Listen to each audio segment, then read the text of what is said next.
Hello student, welcomes to code mentor. मैं आपका code mentor JP sir. हम discuss कर रहे थे C programming and programming fundamentals. हमने प्रोग्रामिंग फंडामेंटल्स के बारे में जाना, प्रोग्राम क्या है, प्रोग्रामिंग क्या है, प्रोग्रामर कौन सा है, एल्गोरिदम क्या होता है, फ्लो चार्ट क्या होता है, टाइप्स ऑफ प्रोग्रामिंग लैंग्वेज हमने देखा कंपाइलर क्या होता है, इंटरप्रेटर क्या होता है। अब हम डिस्कशन कर रहे थे सी प्रोग्रामिंग के एलिमेंट्स के बारे में। कौन कौन से एलिमेंट होते हैं सी प्रोग्रामिंग में। हमने अपने लास्ट वीडियो में देखा था tokens, keywords, data types. Today we will discuss identifier. आज हम डिस्कस करेंगे आइडेंटिफायर्स क्या है। जैसा कि नाम है आइडेंटिफायर्स, ये something which is related to identify. ये कुछ चीजों को आइडेंटिफाई करेगा। मतलब जो चीजें प्रोग्रामिंग में लिखी हुई है कीवर्ड्स को छोड़ के, और हमें उसको याद करने की जरूरत है। हमें अपने सुविधा के लिए प्रोग्राम में यूज करते हैं, कुछ नाम देते हैं, इलियास देते हैं, उसको हम आइडेंटिफायर कहते हैं। सो वो कौन कौन सी चीजें होती हैं? वो होता है वेरिएबल, वो होता है फंक्शन, वो होते हैं एरेज, पॉइंटर्स। ये सारे आइडेंटिफायर है। सो हम कह सकते हैं कि आइडेंटिफायर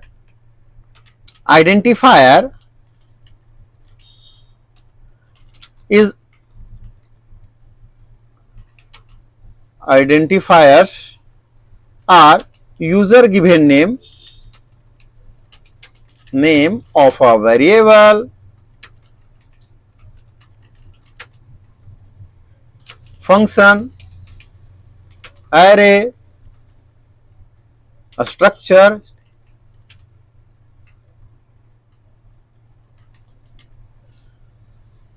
एक्सेट्रा। जो भी हम आइडेंटिफाई करने के लिए प्रोग्राम में लिखते हैं, जो भी हम बीइंग ए प्रोग्रामर अपने हिसाब से आइडेंटिफाई करने के लिए प्रोग्राम में लिखते हैं, उसे आइडेंटिफायर कहते हैं। उसे क्या कहते हैं? आइडेंटिफायर कहते हैं। ठीक ना? वो कुछ भी हो सकता है। तो आइडेंटिफायर को डिक्लेयर करने का रूल्स होता है। आइडेंटिफायर डिक्लेरेशन के रूल्स होते हैं, वो हमें बिल्कुल ध्यान रखना होता है। रूल्स ऑफ आइडेंटिफायर क्या क्या रूल्स होते हैं? सो पहला रूल्स है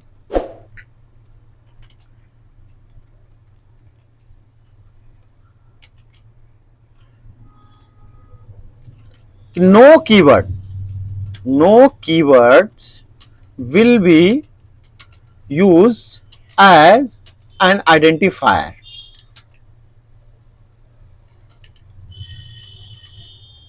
कि कोई भी कीवर्ड का हम आइडेंटिफायर के रूप में यूज नहीं करेंगे। कीवर्ड क्या है? एक रिजर्व वर्ड है।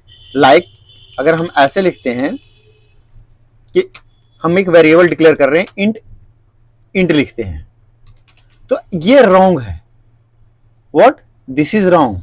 कि हम ऐसा नहीं लिख सकते हैं कि हम एक आइडेंटिफायर का नाम में हम कीवर्ड्स का यूज नहीं कर सकते हैं। राइट क्या होगा? तो राइट होगा कि हम अगर लिखते हैं इंट, ठीक है, सॉरी, हम लिखते हैं इंट एक्स, ये राइट है। जो एक्स है वो हमारा अब एक वेरिएबल हो गया, इंट वेरिएबल नहीं होगा। तो अगर हम वेरिएबल बना रहे हैं या फंक्शन बना रहे हैं, तो हम कीवर्ड को as a identifier name use नहीं करेंगे। क्लियर? सेकेंड पॉइंट बोलता है, sorry,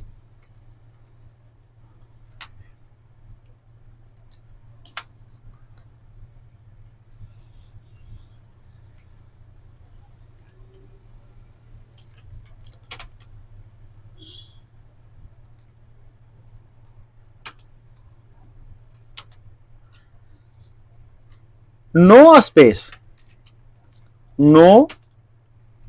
space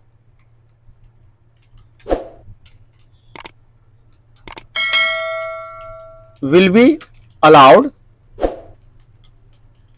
in identifier name।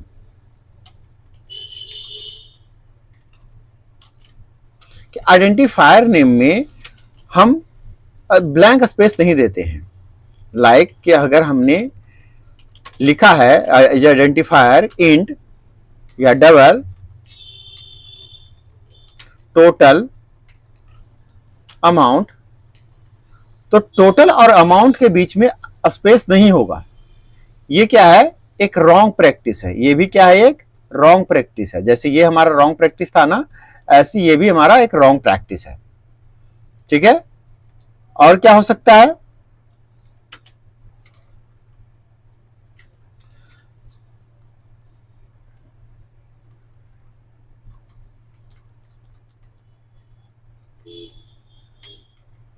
और हमारा हो सकता है, और भी पॉइंट्स है इसके। No special character, no special character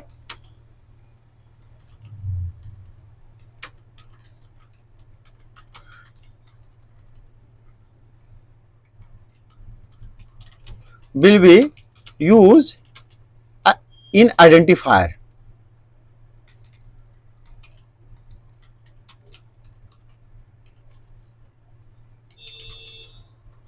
Only exception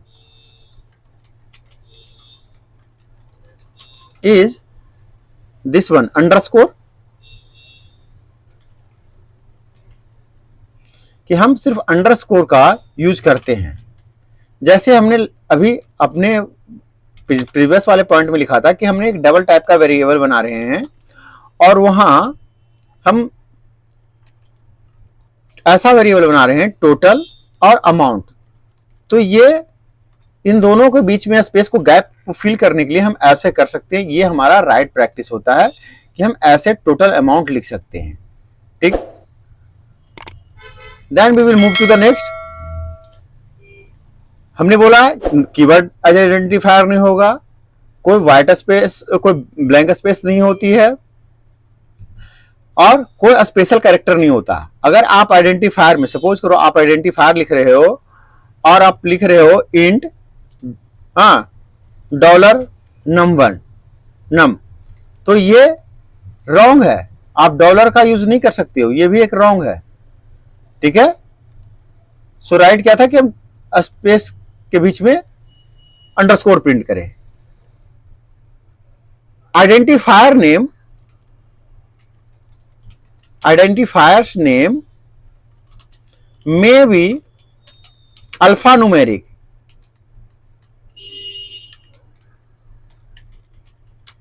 but in this case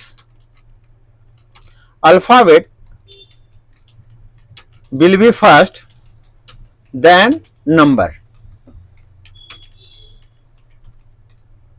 कि अगर हम आइडेंटिफायर को अल्फा न्यूमेरिक मतलब अल्फाबेट और नंबर दोनों बना का कॉम्बिनेशन ले रहे हैं, तो उस केस में क्या होगा कि हम जो आइडेंटिफायर बनाएंगे उसको पहले ऐसा लिखेंगे इंट num1, ऐसा लिख सकते हैं, ये राइट है। बट अगर हम लिखते हैं इंट 1num तो ये रॉन्ग है, ये गलत है, ऐसा हमें नहीं करना है।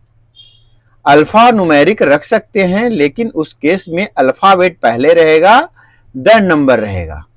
ये आइडेंटिफायर्स का रूल कहता है, ये रूल कहता है आइडेंटिफायर्स का। ठीक है, देन वी हैव कि identifier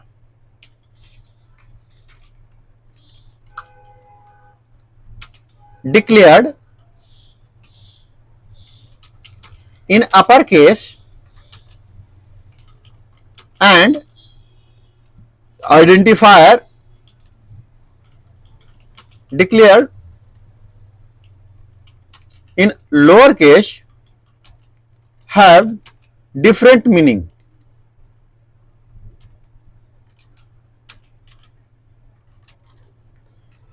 they will treat like different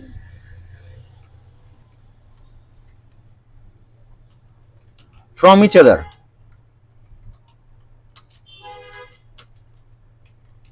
because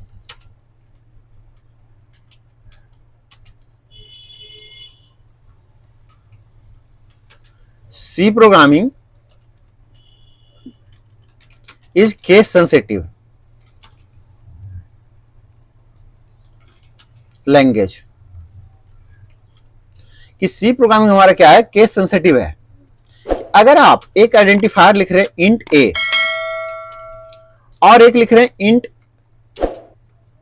ए, दोनों अलग अलग ट्रीट होगा। ये जो हमारा ए है, this a will be different,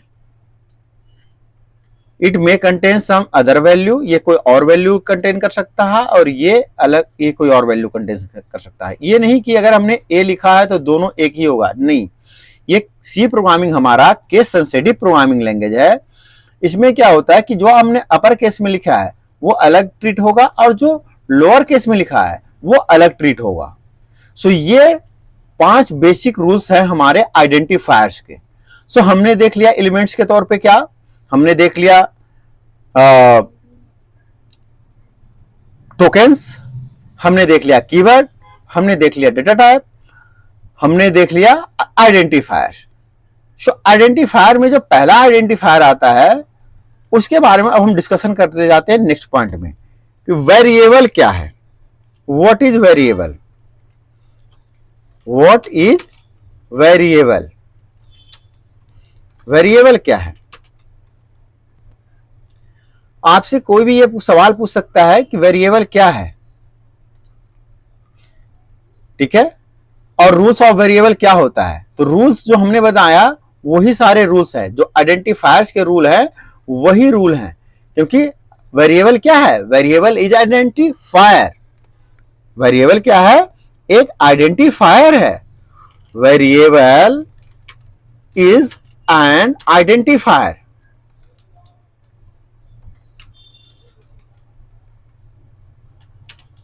variable एक आइडेंटिफायर है जो कि एक मेमोरी लोकेशन का नाम बताता है। अदरवाइज वो होता क्या है, एक मेमोरी लोकेशन होता है। तो हम लिख सकते हैं variable is an identifier, it is the name of memory location where the value get stored, कि जहां वैल्यू स्टोर किया जाता है उस मेमोरी लोकेशन का नाम है। जैसे कि हमें पता है कि हमें कुछ भी काम करना हो, कंप्यूटर में कुछ भी काम करना है, वेरिएबल अगर यूज कर रहे हैं तो सिंपली क्या है कि अगर कोई कैलकुलेशन मैनिपुलेशन करना है तो हमें एक मेमोरी का ब्लॉक लेना पड़ेगा। ये जो मेमोरी का ब्लॉक हुआ ना, जो ये मेमोरी का ब्लॉक, उसे हम क्या बोलते हैं कि ये क्या है, एक वेरिएबल है। क्या है ये? एक वेरिएबल है। अब अपन सपोज करो इस मेमोरी लोकेशन को में हम कुछ डेटा डालना चाह रहे हैं, इस मेमोरी लोकेशन में हम कुछ डेटा डालना चाह रहे हैं, तो हमें बीइंग ए प्रोग्रामर बहुत हार्ड होता है कि हम हर एक मेमोरी लोकेशन को जाने कि उसका एग्जैक्टली एड्रेस क्या है। और वो एड्रेस अल्फा न्यूमेरिक होता है, कभी हम हेक्सा में रिटर्न कराते हैं, कभी बाइनरी में रिटर्न कराते हैं। वो हम आगे देखेंगे जब हम पॉइंटर पढ़ेंगे। अभी क्या है, हमें एक वैल्यू स्टोर करना है। हम सिनारियो से समझते हैं। क्या करना है हमारे पास कि हमें दो वैल्यू का सम करना है, कि हमारे पास दो वैल्यू है, हमारे पास 10 है और प्लस 10 है, और हमें 20 करना है, ठीक है। अब एक बात बताइए, ये जो 10 है ये कंप्यूटर में कहीं स्टोर होगा ना, ये भी 10 कहीं स्टोर में होगा, फिर जो रिजल्ट आएगा वो भी कहीं स्टोर होगा। तो इन सब को जहां स्टोर कर रहे हैं उस नेम के लोकेशन को हम बोलते हैं क्या? वेरिएबल। सो इसीलिए हम बोले कि वेरिएबल वो आइडेंटिफायर है जो कि एक मेमोरी लोकेशन का नाम है, जो क्या है, एक मेमोरी लोकेशन का नाम है, ठीक ना। सबको समझ में आ रहा होगा? बिल्कुल मैंने सीधे आसान शब्दों में समझाने की कोशिश किया हूं, ठीक है। अभी क्या करते हैं कि देखिए, इस आइडेंटिफायर का अपन एक नाम देते हैं। जैसे हमने वेरिएबल डिक्लेयर करना होता है तो क्या होता है कि सिंटैक्स लिखते हैं कि उसका क्या होता है। सो ये लिख देते हैं नेम ऑफ मेमोरी लोकेशन, ठीक है। ये मेमोरी लोकेशन का नाम है। अब कैसे है अभी अपन देखते हैं। अगर अपन को कोई वेरिएबल, अगर हमें कोई वेरिएबल डिक्लेयर करना है तो क्या होता है उसका सिंटैक्स ऑफ वेरिएबल डिक्लेरेशन। क्या है वेरिएबल डिक्लेरेशन का सिंटैक्स। तो सबसे पहले हम लिखते हैं क्या, डेटा टाइप। क्या लिखते हैं, data type. Data type variable का नेम,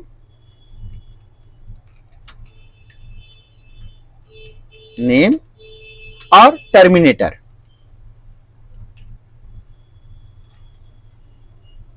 ठीक है, ये होता है हमारा सिंटैक्स वेरिएबल डिक्लेरेशन का। ठीक है, लाइक क्या होगा कि अपन ऐसे कर सकते हैं, मैं इसको डिराइव कर देता हूं, चलिए मैं लिखिए टाइप ही कर देता हूं, बेटर होगा। डेटा टाइप हमारा क्या था, प्रिमिटिव्स लाइक इंट। ठीक है, इंट, ओके, ए एक मेमोरी लोकेशन का नाम, और दिस। सो ये क्या है, ये हमारा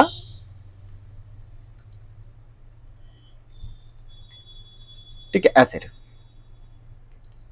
देखिए मैं आपको मैप करता हूं चीजों को। डेटा टाइप हमारा ये हो गया, what, this is data type, understand, okay, this is variable name, और दिस इज टर्मिनेटर।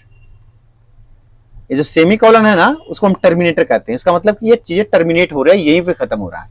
अपन अगर ऐसे लिखते हैं, if we do write like this, होता क्या है कि एक जो हमारा मेमोरी लोकेशन होता है, सपोज करो ये एक मेमोरी लोकेशन है, इसका एक नाम पड़ जाता है। इसका एक नाम पड़ जाता है, क्या, इसका नाम ए है। क्या है इसका नाम, इसका नाम ये है। ठीक है, इस मेमोरी लोकेशन का नाम ये है। ये होता है हमारा वेरिएबल डिक्लेरेशन। ठीक है, कि हमने एक मेमोरी लोकेशन का एक नाम दे दिया है। हमने एक मेमोरी लोकेशन का एक नाम दे दिया है। ठीक है, इसके अलावा हम वेरिएबल डिक्लेरेशन के साथ साथ इनिशियलाइजेशन भी कर सकते हैं। वेरिएबल डिक्लेरेशन के साथ साथ इनिशियलाइजेशन भी कर सकते हैं।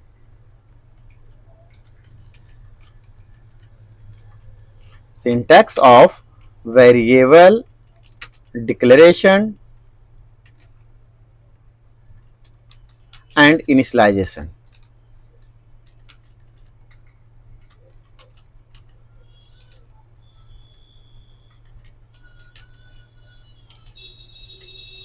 ठीक है, कि वेरिएबल डिक्लेरेशन और इनिशियलाइजेशन। ओके, क्या करेंगे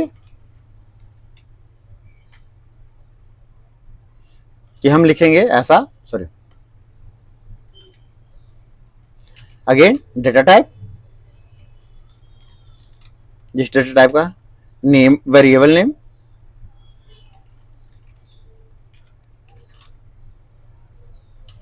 equals to sign,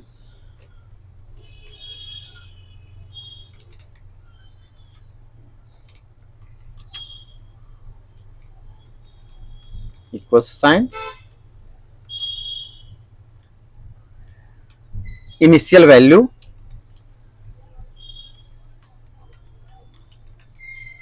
value, and then terminator. Like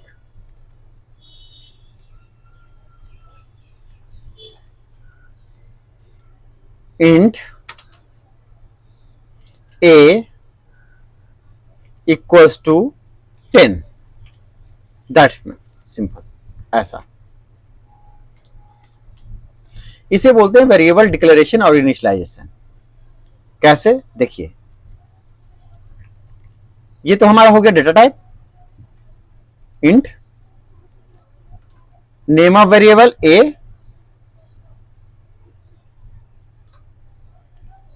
then equal sign. Equal sign क्या करता है, इक्वल साइन असाइनमेंट करता है, असाइन करता है। ठीक है, फिर हमारे पास इनिशियल वैल्यू,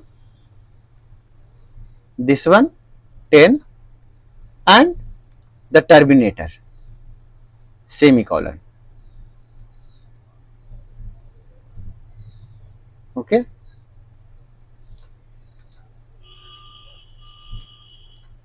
सो ये होता है हमारा वेरिएबल डिक्लेरेशन एंड इनिशियलाइजेशन। उससे हुआ क्या कि हमारे पास जो हमने वेरिएबल यहां डिक्लेयर किया था ए, जिस मेमोरी लोकेशन का हमने नाम दिया था क्या, ए, ठीक है, अब वहां पर एक इनिशियल वैल्यू भी होगी कि इस मेमोरी लोकेशन जिसका नाम ए था, वो मेमोरी लोकेशन जिसका नाम ए है, अब उसमें एक वैल्यू स्टोर हो गया है 10। ठीक है, सो ये होता है हमारा वेरिएबल डिक्लेरेशन। अब हमें कोई सा भी मैनिपुलेशन कर सकते हैं तो हम वेरिएबल डिक्लेयर करके कर सकते हैं। इसके अलावा आप क्या कर सकते हो वेरिएबल डिक्लेरेशन में कि आप एक ही डेटा टाइप के मल्टीपल वेरिएबल भी डिक्लेयर कर सकते हो। मैं वो भी पॉइंट लिख देता हूं। We can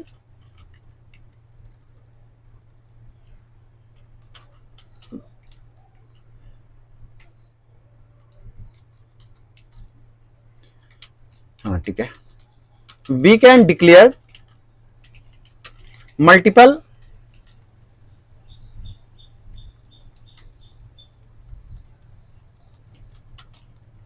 variable of same data type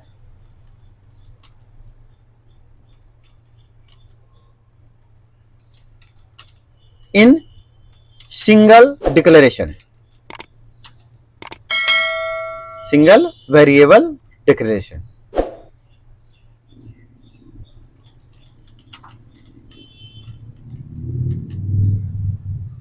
like कैसे कर सकते हैं कि हमने सपोज हमें लेना है वेरिएबल इंट ए, बी और सम।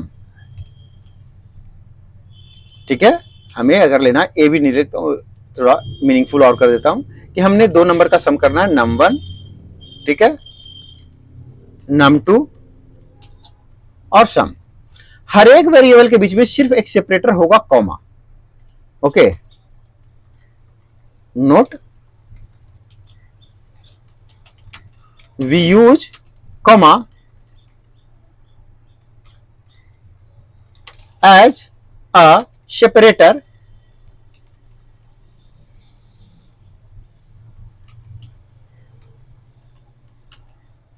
in multiple declaration,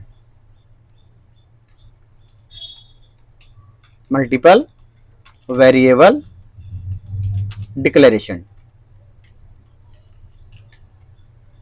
सो हमने आज इस वीडियो में आइडेंटिफायर क्या है और वेरिएबल क्या है उसके बारे में बात किया।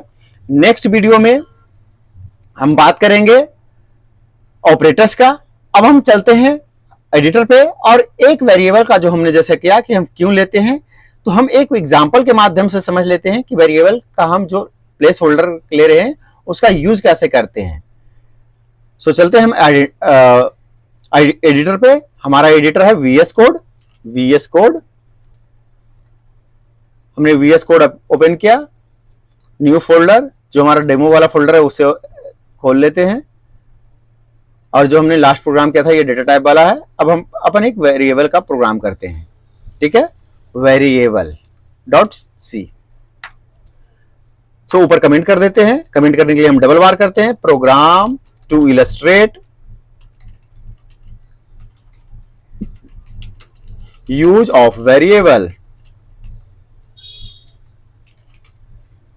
ठीक है, hash include std standard std io standard input output dot h। Very nice. उसके बाद कोनियों की जरूरत नहीं होती है इस आईडी पे, हम सीधे लिख सकते हैं void main, और मेन को ओपन करेंगे, क्लोज करेंगे। अब अपन वेरिएबल डिक्लेरेशन कर सकते हैं। यहां पर we use variable declaration.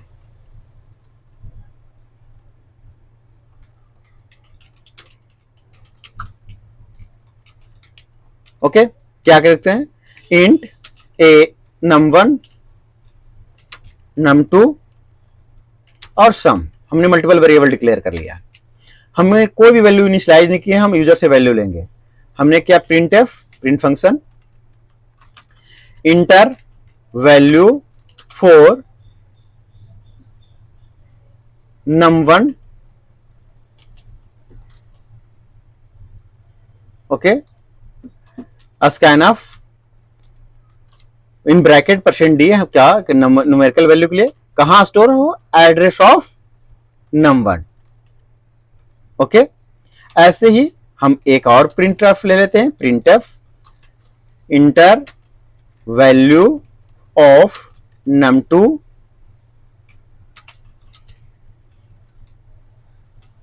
Scan of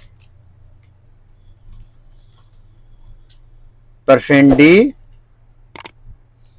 क्योंकि हमें इंटीजर वैल्यू लेना है इसलिए %d एड्रेस ऑफ num2। जो हम m% लिखते हैं ना, इस सिंबल को पहले बोलते हैं, जो हम एंड सिंबल जिसे हम जनरल भाषा में बोलते हैं उसे हम m% बोलते हैं, और m% का मतलब होता है एड्रेस ऑफ, कि जो हमने वेरिएबल लिया है नंबर 1 उसके एड्रेस पर पहली वैल्यू, और जो दूसरी वैल्यू हम इंटर करेंगे वो नंबर 2 के एड्रेस पे स्टोर हो जाए।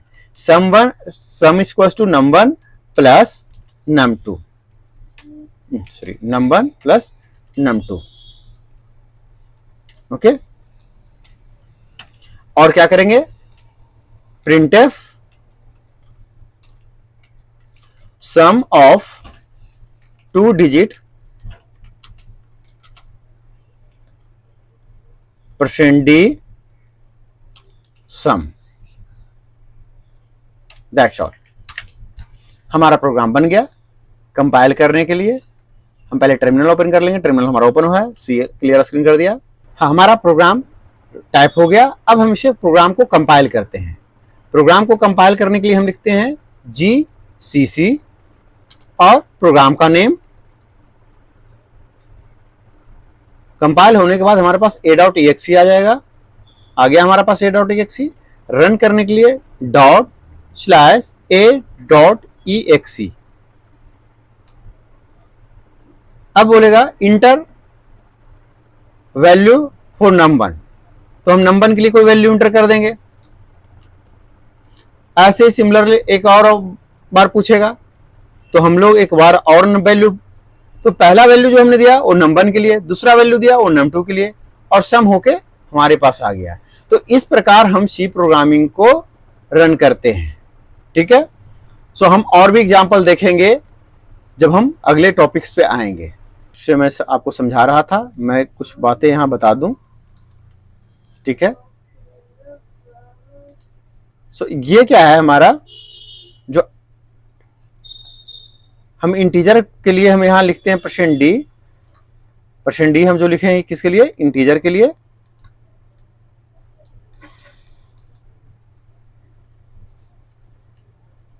ओके, और ये जो m% है इसे एंड को हम बोलते हैं m%। क्या बोलते हैं हम इसे, m%, ठीक है। इसे हम बोलते हैं m%।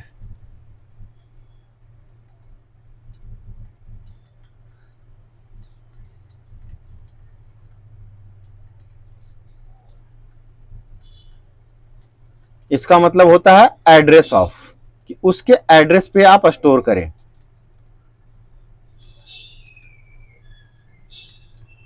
ओके, सो इस वीडियो में इतना ही रखते हैं, वीडियो बड़ी हो जाएगी। अगले वीडियो में हम मिलते हैं। आई होप आपको वेरिएबल के बारे में क्लियर हो गई सारी बातें। सो नेक्स्ट वीडियो में मिलते हैं, तब तक अपना ख्याल रखिए, चैनल पे बने रहिए, लाइक करिए, सब्सक्राइब कीजिए, शेयर कीजिए। जय हिंद, जय भारत।